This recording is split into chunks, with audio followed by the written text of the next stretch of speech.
My name is Benjamin Krause. I'm a composer and pianist. I'm currently living in Holland, Michigan. My wife and I just moved here from Chicago, where we had been the last 2 years. So I was actually still in Chicago while writing this piece for Rapido. Um, I did my undergraduate in piano performance at Valparaiso University, and then went to the University of Oregon for my master's in composition, and then to Rice University in Houston, Texas, where I completed my doctorate in music composition. And we've just moved to Holland, Michigan, because I've been teaching at Hope College, where I'm now full time. I consider myself sort of as part of the classical tradition, whatever that means. I grew up playing the piano and being inspired by composers like Chopin and Debussy, and in my music, the music I've been writing lately, I think there's a lot of influence from jazz styles, popular music. I've been really interested in exciting pulse-driven music, rhythmic music.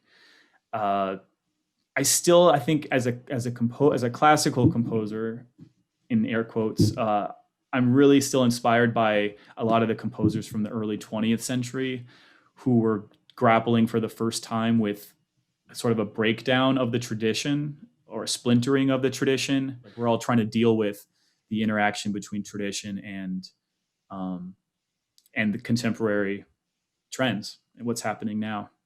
I've never really considered myself a fast writer or composer. I always like taking a lot of time to think about things and kind of linger in the realm of possibility with what I'm going to be working on. And maybe it was my restlessness during the time of isolation, but I really wanted those 2 weeks. I was really kind of craving a project to focus on and to dive into. I think that it helped that I could make some specific decisions about the piece right at the beginning, and just have like a really clear idea going into it right from the onset without having to worry about it for too long. And once I had decided on a few of those top level decisions, it all kind of worked out. I felt like the 2 weeks was the right amount of time. The confining aspect of it is actually a real positive. It helped, of course, to have the instrumentation laid out for us. I was really excited, by the way, to write like a mixed chamber piece. The other parameter, I was actually thinking it was going to be more musically specific, like a musical form or some kind of technical approach that would help me. It was a very broad and general idea of like responding to current events and the pandemic. So at first that was overwhelming to me because I thought, wow, there's so many different ways I could take that, and my piece that I wrote ended up being sort of like my two movements that reflected the two different paths um, that I could go in response to that prompt. It was definitely a microcosm of my usual process, which is I spend a lot of time in the beginning, typically brainstorming and sketching out lots of different ideas. They may or may not be related to one another. Um, it really, in my head, is kind of like a web of different possibilities. In this case, knowing I had 2 weeks and some decisions to make quickly, I spent about a day doing that.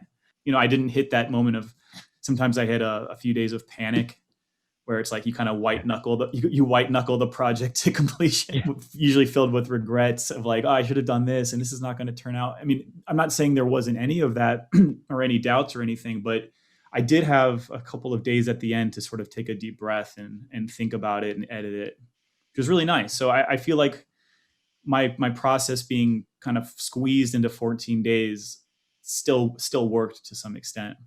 It was a good reminder that to write something quickly, it doesn't mean you need to necessarily spend more hours in the day or lose sleep or like concentrate harder. It doesn't mean necessarily for me that I have to like put more into every hour that I'm working. I think what it really means for me is making some big decisions early and kind of like setting the tone for the project or setting the main goals pretty early, and then letting my musical instincts, fill in the details as I go. It's better for me as a composer to spend more time making the details right than it is to be spending all that time up front, kind of exploring every possible avenue that could end up happening.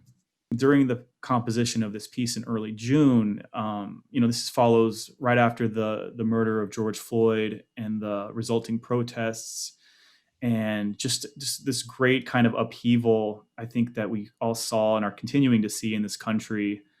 It's probably related to the pandemic, but it's just kind of this other sense of pain and anguish that we as a nation have been going through. My second movement, it was a response to that. It was a response to just kind of the sense of mourning, the sense of that we're going through this struggle, but we're striving to hopefully turn a corner and see a better day. The title of that movement is actually taken from Another Country, the novel by James Baldwin. And in the book, a character is talking about the contrast in life between Harlem and the rest and downtown Manhattan and like the Upper West Side, like what we would at the time, this and to this day continuing this racial and class divide. And so I was just thinking about those issues and how it related to our current national situation. And so it ends up being a very lyrical, almost bluesy expression of sadness and I think maybe a little bit of hope.